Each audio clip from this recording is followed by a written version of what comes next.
This episode of the Officer Down Memorial Podcast is sponsored in part by Law Enforcement Labor Services in Minnesota. Law Enforcement Labor Services, also known as LELS, is Minnesota's largest public safety labor union, with over 7,000 Minnesota public safety members serving in all areas of public safety. Law enforcement, 911 dispatch centers, corrections, public safety administrative support personnel, and firefighters. Established in 1977, LELS serves over 260 different public safety agencies and over 450 locals across the state of Minnesota. With their administration, general counsel, 3 staff attorneys, and 14 business agents, LELS provides contract negotiations for better wages and benefits, grievance processing and representation, discipline representation, mediation and arbitration, assistance with representation for post-board hearings, and in-line of duty death benefits for survivor families. Find out more about Law Enforcement Labor Services at LELS.org. LELS.org. This is a special edition of the Officer Down Memorial Podcast. Officer Down Memorial Podcast. Officer Down Memorial Podcast.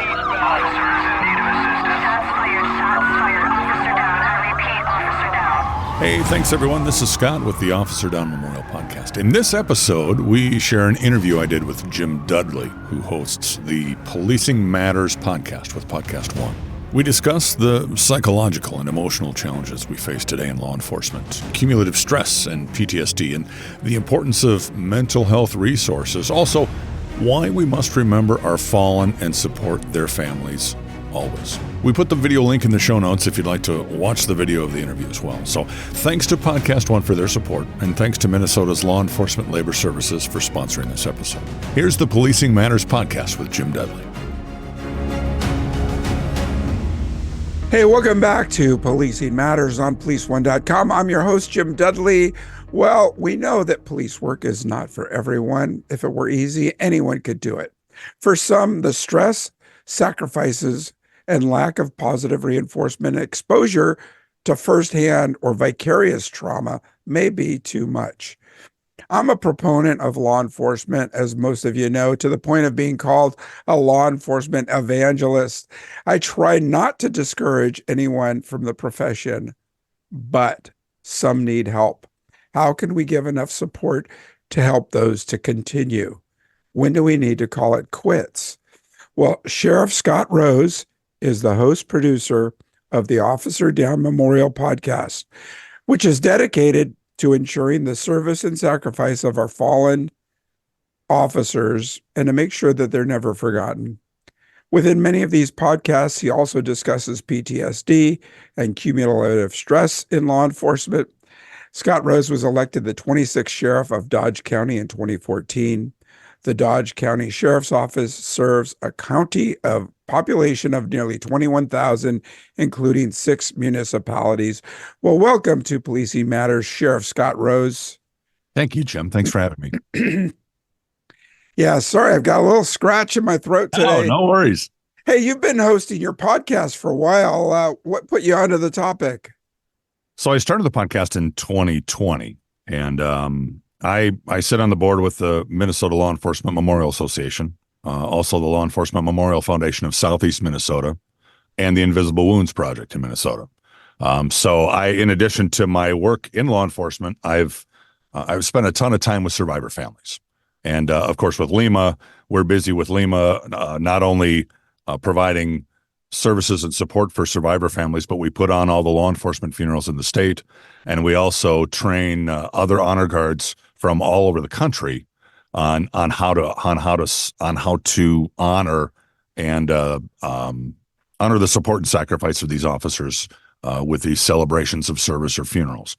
And so I've been passionate about survivor families, passionate about law enforcement. My dad was in law enforcement. My oldest son is in law enforcement. My grandfather was in law enforcement.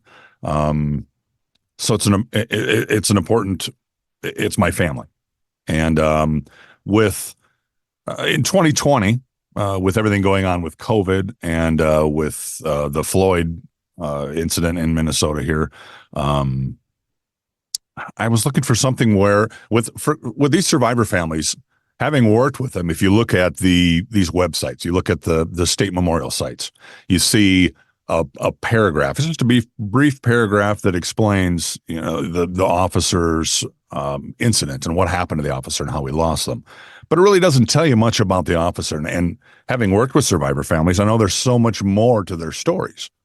And the podcast idea was a way for me to try and share those stories and help these survivor families make sure that their fallen officer is never forgotten. With these spouses, their biggest fear is their husband or their wife or their son or daughter. They're going to be forgotten.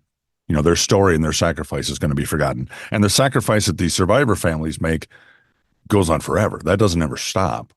We need to make sure we support them. And for me, with everything going on post Floyd and COVID, the anti-law enforcement rhetoric was really high nationwide at that point. And a podcast like this, honoring our fallen and helping these survivor families ensure that their loved ones' service and sacrifice is never forgotten.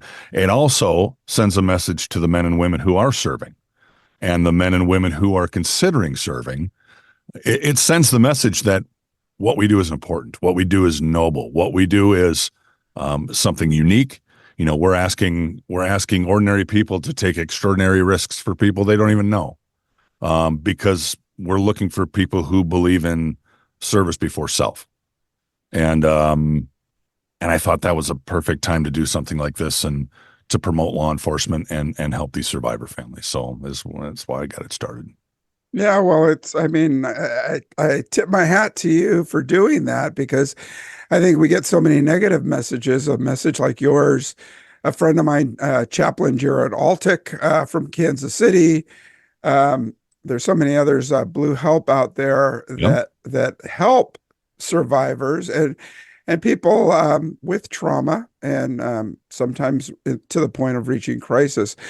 We've had the National Law Enforcement Officers Memorial Fund CEO and others come on the show to talk about who we lost. We have Below 100, the program dedicated to lowering the number of law enforcement officers' deaths by being smart, by wearing seatbelts, driving more carefully, and other things. What else are you preaching? What else can we do to keep those numbers down? Well, the reality is it starts at the top. Since Floyd, actually since Ferguson, frankly, our politicians in our country have used law enforcement as kind of a political football. They've used it for votes and for support, and they've promoted this on a narrative of systemic issues with racism and use of force within law enforcement that there's no real data to support that. If you look at the numbers nationwide, there's no numbers that support a systemic issue like that within law enforcement. The problem there is, again, you have politicians who are making statements convicting cops in cases of use of force long before the investigation's ever been completed. We have to have state and local leaders who openly support and edify law enforcement, even when it's not politically correct to do so. If you're a governor in a state that has leadership that's promoting or that promoted refunding or defunding or reimagining police, all the buzzwords that they used back then. If you're a governor who didn't support it but didn't speak out against it, you were supporting it. Your silence is deafening to the law enforcement community,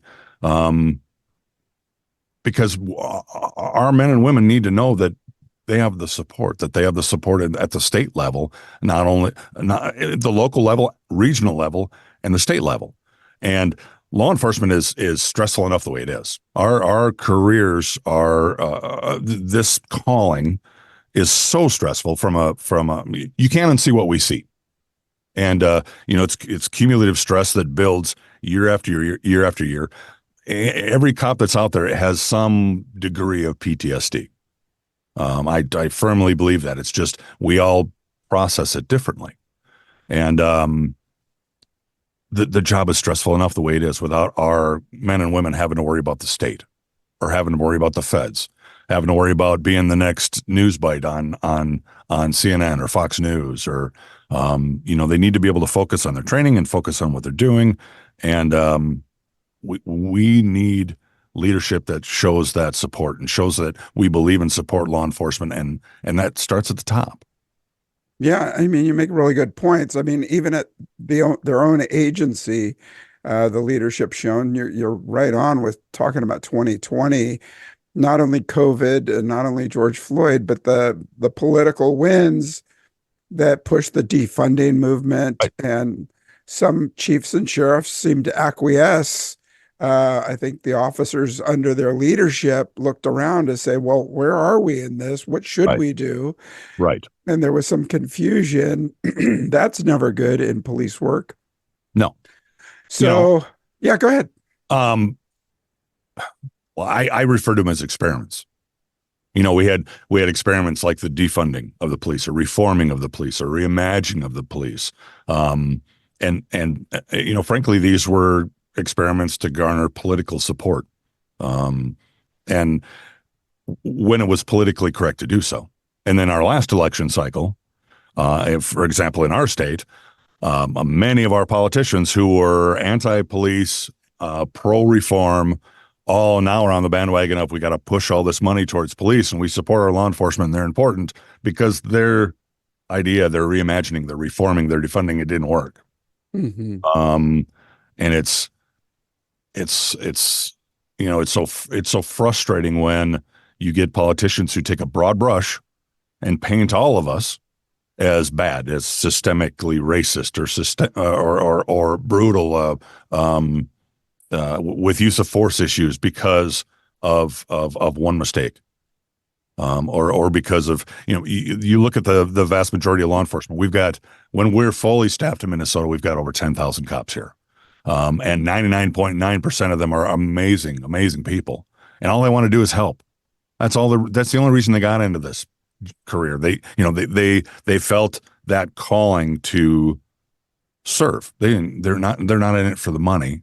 In our state, for example, during the last campaign season, they were talking about, they pushed all these bonuses for cops to sign on, and all these additional wages and all these other benefits. And frankly, none of this. None of us got into this for the money.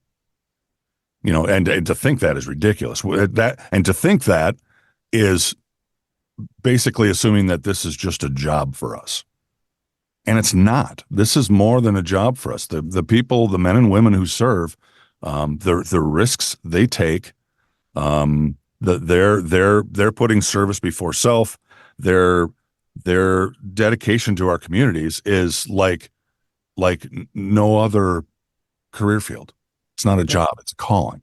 Right. And we just got to stop we just got to stop using law enforcement as a political football. In Minnesota, we're nonpartisan for sheriffs. We have 87 sheriffs in Minnesota. We don't run on a Democrat or a Republican platform, which I think is the way it should be, because the law enforcement has no place in politics. Unfortunately, that's not what we've seen since Ferguson and Floyd, and the end result is we have all these officers working in these communities across the United States and across our state in Minnesota who've worked years to build trust within those communities. And that trust can be broken by a simple statement by the governor, by a simple statement by the attorney general, by statements from our national leaders. During the not the last election cycle, but before, Bernie Sanders, for example, when he was running, and he made a statement at Benedict College. He said, "I would respect that they are doing." I'm gonna read this word for word because it just I couldn't believe he said it. I would respect what they, referring to cops, I would respect what they are doing so that you don't get shot in the back of the head, when he's referring to traffic stops. And when he's referring to people of color being concerned about or being afraid of traffic stops. So I would respect what they are doing, referring to the person being stopped. Respect that cop so you don't get shot in the back of the head. That's what he's saying. When you have leadership at the federal level who says that, who makes comments like that, it's no wonder the respect in law enforcement has diminished so much over the last several years. It's just, it's such a frustrating time for me to be in law enforcement in such a field that has been always so honorable and noble, and my whole family's been involved in it, and they're just amazing people, and the staff that I have at the Dodge County Sheriff's Office, we couldn't have a better staff of men and women. They care about our community, and for them to be told, or to be put in this broad group of now we're, because of this one act, or because of another act, because of Ferguson, or because of Minneapolis, or whatever, now we're racist and we need to be fixed. We need police reform. We need to fix this. Well, we're not all broken. You can't. It's been so frustrating, and I've seen so many people retiring and leaving and lose their motivation in being proactive because they're afraid of being a target. Right. There's so many layers of the onion. It's a tough time for law enforcement right now. Yeah, and I've talked to researchers recently who were doing a study on several departments, asking officers about depolicing, about a lack of proactive policing, maybe in response to what we've seen over the last few years. I mean, most cops I know have that defiance in them, and they're up for the challenge, and they will put their head down and work hard in spite of the criticism. Mm-hmm. Some people, it's just another push to get them to step away or go introspective. We've done so much to smash the stigma surrounding mental health issues, suicide, the prevention of suicides. What else can we be doing there? So there are so many levels to it. And cumulative stress, we're finally now starting to realize in law enforcement that cumulative stress is a real thing. PTSD is a real thing. In the past, it was always thought of to be a military thing, not a law enforcement thing. But cumulative stress, I explain it this way when I'm speaking, is that when we're on the job, every day there are things that we can't unsee, that we deal with, because we deal with people at their worst moments of their lives, and that whittles away at you. I mean, that just, it chips away at you. And I explain it this way: if our lives are like a pond, our career is like a pond of water. So you take that pond of water, and every call that we go to is a different size rock or different size stone. You go to a traffic crash where someone's injured. That's a pretty good size stone. You throw that stone in the water, it makes a ripple effect. That ripple lasts a while, but then the water starts to calm down and it kind of gets back to normal. And then you go to the next call. Well, the next call, let's say it's a suicide. Let's say it's a juvenile suicide, which are some of the toughest for us as cops to deal with. That's a big stone. So you take that stone, you throw it in the water. That's a huge ripple effect. Lasts a lot longer. Takes you a lot longer to get over that.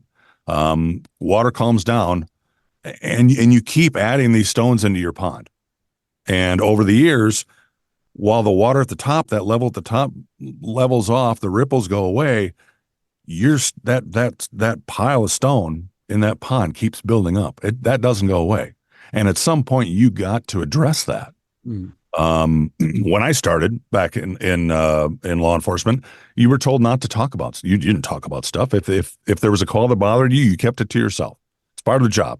Can't handle it. Go, get a different job. Just go to the next call. Call to call. That's how we were taught. It's not something that you talked about. We know now when you look at suicide numbers, when you look at PTSD numbers.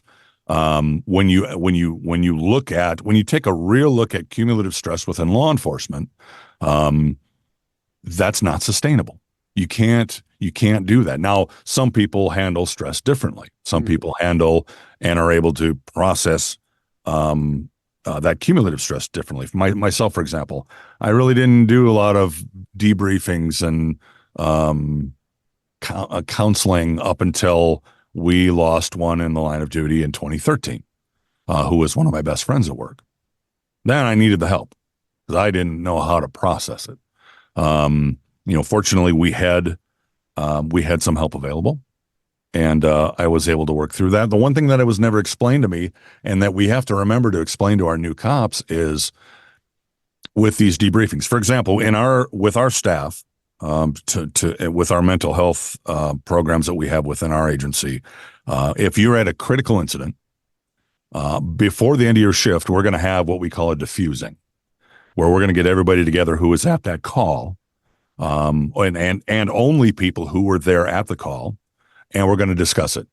We're going to leave it wide open. You can talk and share your concerns on how it went, how it didn't go well, what we could have done differently, whatever. That's our diffusing. Then within 2 sleep cycles, we're going to do a debriefing with a counselor, but only people who were there at the scene, to talk about it and to talk about issues and things that are frustrating them or things that are stressing them. And one thing that was never explained to me, even though I didn't go to a lot of those because I felt like I was processing things okay, it was never explained to me that I should go there to support those who are struggling with it, to be a support person for them. And since I had a leadership who explained it to me that way, I go to everyone that I'm involved with. But we do the diffusings, the debriefings. We changed our system here. Most in Minnesota, anyway, the cities and the counties have a state-funded counseling pool of counselors that we're allowed to have our staff go to in the event that they need to talk to somebody about issues. And the big problem with law enforcement is the majority of these counselors have no idea what we do. They don't know anything about law enforcement. So in our agency, we have retained a counseling firm up in the Twin Cities who just specialize in law enforcement. And our guys are men and women who serve, along with their spouses, have those services available to them in the event that they feel like they need to talk to somebody. We make that available to them because we want this to be a culture. Law enforcement needs to be a culture where it's okay not to be okay. And it was never like that before. If you're going to a lot of these calls over and over again and you're saying, yeah, this doesn't bother me, well, you're lying, to be honest, because to one degree or another, it's bothering you. And whether it bothers you now or whether it bothers you later, it's your pond is filling up with rock or with stone. And at some point, you're going to have to address that. So we've got the peer support programs here. We have the annual mandatory checkups where you have to talk to a counselor for a couple hours a year here. We've got counseling services available for you and your spouse at no cost to you. We have a chaplain program where we have embedded chaplains within patrol. We have a peer support program that's there to the peer support program is great in seeing some of the warning signs before the issues get big. We just have to have agencies who encourage and develop a culture where it's okay not to be okay, and that support is there for these men and women, especially these younger men and women that are coming in. Otherwise, it's going to burn them out. Yeah, for sure. I want to talk about resilience. I don't think we talk about resilience enough, and I want to talk about that. But first, I'd like to take a quick moment and thank our sponsor. As we explore the future of law enforcement technology, let's focus on Skydio, a leader in U.S. autonomous drone innovation. Headquarters in San Mateo, California, and manufactured in Hayward, California, Skydio uses cutting-edge AI and robotics to develop drones that significantly boost the operational efficiency and safety of law enforcement agencies. Trusted by industry authorities and supported by prominent investors such as Andreessen Horowitz and NVIDIA, Skydio sets the benchmark for quality and security in drone technology. Discover how Skydio's advanced aerial surveillance capabilities are revolutionizing policing across the nation at Skydio.com. That's Skydio, SKYDIO.com. And we're back, and I'm speaking with Sheriff Scott Rose, the host and producer of the Officer Down Memorial podcast. And he is the sheriff in Minnesota. Resilience. So, I have a lot of friends, police officers, former police officers. Some do podcasts. Some love social media, but it feels to me like it's almost the daily message of morose. It doesn't feel uplifting. It feels weighty, and I wonder if people struggling, if that helps them, or if it just cements and reinforces their being in this mire. What are the messages we should be giving out there? And does that hurt? Or do you think it hurts to say, hey, I know we're all feeling terrible today. Let's do something positive because we're all in this awful situation. I don't know. I wish there was a simple answer to it. The reality is we need to get back to where we as a society support law enforcement. For me, it got to the point where I had to shut down. I had to turn off national media, national news. I had to stop following a lot of politics. And I had to just focus on what we were doing here in Dodge County, focus on our staff, and really try and push that narrative from our administration down to show our staff that they're supported and they're loved and we appreciate everything they do, and their spouses. It's got to start we got to pull politics away from it. Is the big thing. And it's easier for sheriffs to do than police chiefs to do, frankly. As sheriffs, as a sheriff, I don't answer to a county board or city board or a mayor or anything. I answer to who elected me. And I will do my job based on what I feel the majority of the people that voted for me, or the electorate, the people that voted for me, I'm going to follow the narrative that I think they believe in. But I also have to be true to myself and follow the same narrative that I have to follow the narrative that I think is right for law enforcement and right for our community. And if those two collide and if those two don't meet up, that's when in 4 years they can vote for somebody else, frankly. With chiefs, it's different because the chiefs they're appointed by a city council and a city mayor. And depending on the communities that they're in, there's a political narrative that they're expected to follow. And, unfortunately, whether the chiefs are put in a position where if they don't speak up against that narrative, if that narrative doesn't support law enforcement and they don't speak up against it, their entire staff looks at it as, okay, the chief doesn't support us, the city doesn't support us. Why are we even doing this? Why do I want to be here? Why shouldn't I go to a different agency or a different county or a different state for that matter? So it goes both ways. We need leadership at the top to show support of law enforcement, but we also need leadership at the local level to stand up and speak out.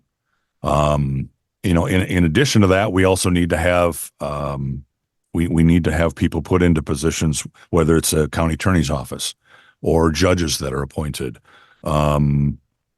We need to stop. The narrative has always been, we need to fix the police. I shouldn't say always, but it's been that way since Ferguson and since Floyd. Mm-hmm. And that narrative has to go back to, we need to work together on crime and violent crime. And what can we do to work on that together? Are there some law enforcement issues? Yeah. Are there some bad apples in law enforcement? Yeah, there are. You've got that you have bad doctors, you have bad attorneys, you have bad clergy. If you look at the, not to pick on any one particular area, But if you look at the amount of clergy who have been in trouble versus the percentage-wise, the amount of law enforcement who have been in trouble, there's a lot more clergy. Mm. You know what I mean? If you look at the numbers, if you look at the totality of numbers nationwide and the amount of cops we have nationwide and the millions of interactions that they have with people nationwide, and so few interactions ever result in a felonious action, or an action that would create an uproar like Floyd or Ferguson or whatever. We need to focus on the good things. We need to focus on what cops do for our communities, the importance of them in our communities. We need to share those good stories. Not the bad stories, they need to be shared too, but they can't be the narrative. You can't keep that as the narrative because I think the vast majority of people, we saw it here in Minnesota this week with our Burnsville funerals. The vast majority of people here in Minnesota support law enforcement. Unfortunately, often is the case where those that are anti-law enforcement or for reform or refunding or reimagining, they're the small minority, but they're the loudest. Mm. And I listened to some radio stations here this week from the Twin Cities area who even said, we are guilty of at times in Minnesota anyway, because of all the dynamics we've had here with law enforcement, that media in Minnesota tends to be guilty on showing support for law enforcement because they don't want to deal with that small minority, the backlash, because that backlash is loud. And usually on social media, that's where it is. They're keyboard warriors. We have to support cops. We got to get back to supporting cops, and we got to get back to recognizing it as the amazing calling and career that it is. Yeah, and when you talk about leadership, I mean, I've always been a big fan of leadership by walking around, by sitting down with cops working for you, jumping in a radio car with them. The leadership has to give the confidence to the troops by getting out in front of those issues that you see sometimes in the media, right? Of meeting back with daily briefings and saying, hey, look, this is in the media right now. We can't give a response because it's an ongoing investigation, that we don't want to jeopardize that. But I want you all to know that the officer involved is not under investigation, or whatever the message is. Communication is as important as the deed, but you've got to support it with the deeds as well. Right. So, and unfortunately, in most cases, what's unsaid tends to be louder than what's said. For example, in Minnesota here, we have a governor who has been under fire lately by the right for supporting defunding, refunding, reforming police, whatever the case may be. The reality is, he never really openly supported it, but he never denounced it. He never spoke up against it. That was and that again, that falls back on politics. That silence was deafening to our cops, because they want to hear somebody who, like you said, they want to hear somebody that sticks up for them, that says, hey, yeah, the cops make mistakes. Everybody makes mistakes. We're human. But the vast majority of us, we're not broken. Law enforcement isn't broken. Law enforcement is still good and important in these communities. And all the time that we've spent building trust in these communities, you can erode that in a soundbite or two, by either what's said or what's unsaid. And go ahead. I'm sorry. It's just frustrating. No, I'm with you. And, we try to use tools like early warning systems or early detection systems. So a sergeant could sit down with their squad individually, go over their performance, not necessarily to criticize, but also to understand all the perspectives and nuances, and then try to figure out how they're doing otherwise, right? And you mentioned peer support programs. I was in our peer support program. Yep. Where you do check-ins, and if you see something wrong, then you try to talk it out and then maybe go a step further with an employee assistance program or something like that. Going back to suicide, I know it's tough to talk about, but sometimes we just never know. We never see it. We don't see it coming. How can we do a better job of catching signs earlier if we check in with an officer who's saying, thumbs up, all's good, everything's great, nothing to talk about, nothing to see here, keep moving. All right. So if you go to the podcast, there's the Corey Slifko story is on the podcast. He was a South St. Paul sergeant who committed suicide in 2019. And Corey was one of those cops that he was a cop's cop. I mean, he was Tackleberry, he had all the gear, all the gadgets, first one through the door, first one to volunteer for stuff. He was on SWAT. He was on entry. He did everything. He lived and breathed 24/7. He was a cop. And that was part of his falling, because that cumulative stress, that he put on himself, the PTSD from calls, he had chronic pain from injuries, and because he always pushed everything 150%. He was one of those sergeants, one of those leaders who was always there, would say he was always, you can call me 24/7, he would say. 7 days a week, 24/7, you call me or text me, I'll be there for you. I want to make sure you're okay. But he's the last person who would ask for help. And he ended up shooting himself in 2019.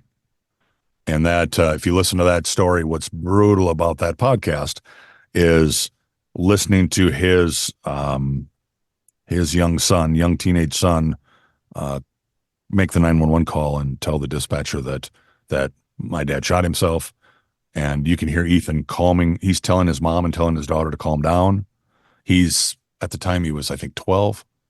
No, I take that back. He was 14, and I think Maya was 12. Anyway, the two kids there, mom there, he's telling everybody to calm down. He's telling dispatch, my dad shot himself. He's upstairs in the bedroom, and I'm pretty sure it's because of his PTSD. Oh. He's just a young teen, and he's telling dispatch that my dad killed himself because of PTSD. They tried to help Corey, but I don't know if his pond was too full, to where he just waited too long to get that help. But like you said, we just need to make sure we've got different layers of support, so we can help these officers. They need to know that if there's a case that's bothering them, if they're dealing with PTSD or dealing with cumulative stress from different calls, or they need to know that that's not going to mean we're going to take their badge and shield and take them off the roster. They need to know that we're there to support them, that we're there to help, and that we've got the resources to help them, not push them away and say, okay, you need to go fix this, and when you're fixed, you come back, because that's the way it used to be. But there's several levels. Like for us, for example, we have the chaplains. We started with chaplains in our organization because we knew we were in a culture where our cops didn't talk to we didn't talk about stuff like that, because that's just not what we did in the past. That's not what we were taught. So having chaplains start with our organization, those chaplains built those relationships and got our deputies comfortable in talking about stuff that was stressing them. Then after that, we added the peer support program, which was the next layer, where you have staff that are trained with peer support who can provide that support, who can talk to these officers and be protected by HIPAA because of their training. So the officers know, I can talk to this peer support person and know that it's not automatically going to go right back to administration. And I can try and work out my problems that way. Then the third layer is the support with, EAP was a failure for us because our county's EAP, those folks, God bless them, they tried, but they don't know anything about law enforcement. So our counselors are specific to law enforcement. We have that level. We have the support for the officer and the spouses. So the spouses know that, hey, if If you think something's going on with your husband or wife who serves on our department, and you feel like you need to talk about it, we've got somebody for you to talk to, because that's another layer, where spouses are going to see the issue before we do, in many cases, not always, but in many cases. And then it goes to that annual checkup where, we have counselors that they're comfortable with, that they work with every year, that they talk with every year, that they build a relationship with and build a rapport with, and they know they're talking to a counselor who knows what they're going through, that has walked their walk. So they feel comfortable in talking with that person and knowing that they're in a setting where they can safely be open about it, because they know at our agency it's okay not to be okay. For us, there were several layers to get to the point where I think we're at now, and it's expensive. It's expensive. It takes a lot of effort, and a lot of agencies don't have the manpower for it, don't have the funds for it, don't have either city council or county administrator or county board members who don't understand it. They don't know law enforcement. They don't know what we go through. They don't understand. Most of them don't understand cumulative stress or PTSD, and yet they're holding the purse strings on our annual budgets, and it's really tough to that for me in my career. I'm in my third term as sheriff. That was probably the biggest hurdle for me, from a board standpoint, is trying to get them to understand the mental health issues that our staff goes through, because it's something that they've never dealt with. It's something that you don't know you don't know the stressors that whether it's a juvenile suicide or some of the tragedies we see, and that we deal with. You can't unsee it, and unless you've been put in that position, it's hard to understand it, and it's hard to understand the after effects of that pond, the stones in the pond. So it's all about education. It's about talking. It's about being open with your staff and being open with your leadership that assigns your budget. But then there's only so much they can do as well.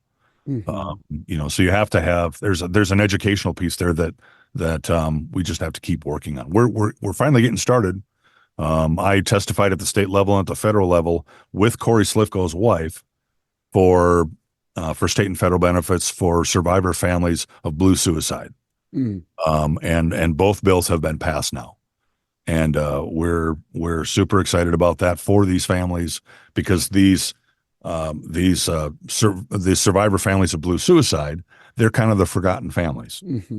You have Police Week each year, you have May 15th each year, where we honor our fallen in every state in the United States, and then in Washington, D.C. during Police Week there. But the survivor families of blue suicide, nobody talks about them. And as leadership and as CLEOs, or chief law enforcement officers and agencies, we've failed in that department too, because we've done the same thing. Because there's always been such a stigma with mental health and with suicide. It's just easier not to talk about it. But that doesn't fix anything. We have to address it, and we have to move forward. And I think we're trying. I know that you get the positive message out there. We love putting the positive message out here. Great having you on the show. I hope people check in on your show, the Officer Down Memorial Podcast. What else have you got, Sheriff Scott Rose? What are you working on these days? So we've got a lot of interesting stories coming up on the podcast. For those of you who haven't listened to the podcast, it's the easiest way to find it is officerdownmemorialpodcast.com. So if you go to that website, each officer that we highlight has their own page with their own bio and family pictures, and it's super interesting and educational. And take a listen to these stories and help us support these survivor families. We've got also, if you're a regular podcast listener, you can find it anywhere on Apple, Amazon. It's everywhere you listen to podcasts. We've got downloads in all 50 states and over 60 countries. So we know there's a lot of law enforcement support out there. We've got some great stories coming up from Minnesota. The next two stories are from Minnesota. The one after that is from Tucson, Arizona. And there's a California story coming up. Yeah, we've got a lot of good material coming up this year. These survivor families are so thankful when you listen to these stories. When I reach out to these survivor families and tell them, hey, your fallen hero story has been listened to in all 50 states, or in all 50 states in several countries. Just the look on their face is so rewarding, because again, their biggest fear is that their story is going to be forgotten. And so I just encourage people, check out the podcast, check out the stories. If you know of a fallen officer, a fallen hero, whose story is one that you think should be told, there's a section on the website where there's a form that you can fill out, because we'd love to talk to you about that. We do a lot of referrals from national cops. And some of the blue suicide stories that we're looking at are coming from organizations like Survivors of Blue Suicide, some great national organizations that support cops as well. It's just been super rewarding, and we just encourage everybody to check it out. So, yeah, great. Yeah. Well, thanks for being on the show. Thanks for taking time. Thank you. I appreciate the support, and I appreciate your service too. Thank you. Hey, to our listeners, hope you enjoyed today's show. Definitely check out the Officer Down Memorial Podcast.com. Check out resources like Blue Help, the National Law Enforcement Officers Memorial Fund, and we have Police Week coming up soon. So check it out. Check out the resources, and let me know what you think. Drop me a line at policingmatters@policeone.com. Policing Matters at policeone.com. Love to hear what you have to say. All right. Hey, take good care. Thanks for checking in. Hope to talk to you again real soon. Hey, thanks for listening, everybody. Please be sure to check out the website. It's www.officerdownmemorialpodcast.com. There's lots of pictures with each of these fallen officer stories shared here as well. So check it out. Also, if you know a fallen officer story in Minnesota or anywhere else in the United States that you believe should be told, please go to our website and click Submit Your Story to contact us about your fallen hero. Thanks as always, and together we can share these stories and help ensure the service and sacrifice of these heroes is never, ever forgotten. Walking eastbound. Thank you for listening to this special edition of the Officer Down Memorial Podcast.